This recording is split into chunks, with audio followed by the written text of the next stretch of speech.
Lagay ka muna ng mantika dyan, konti lang, ilagay mo na yung mga sibuyas mo. Puti tapos pula pala yung ginamit ko rito. At isunod mo na yung bawang.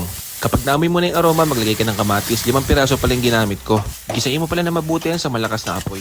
Ang goal naman natin dito is dapat madurog siya ng gusto. At kapag durog na siya, ilagay mo na yung mga manok mo. 1.5 kilo pa lang ginamit ko dito.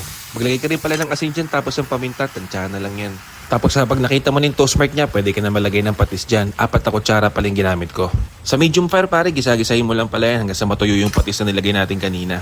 Tapos kapag okay na, pwede ka na maglagay ng tubig dyan, tansyahan na lang yan. Hanggang sa halos matakpan lang yung manok mo. Hindi naman kailangan punong-puno ha. Tapos takpan mo siya for about 15 minutes. Pagkatapos ng 15 minutes, dapat malambot na yung manok mo. Pwede ka na maglagay ng siling panigang dyan. Tapos takpan mo ulit siya, mga 5 minuto lang. After 5 minutes, pwede mo nang ilagay yung mga pechay mo dyan. Oo nga pala, kapag umabot ka sa punto ng video na to, i-comment mo naman kung tagasaan ka. Para babati naman kita.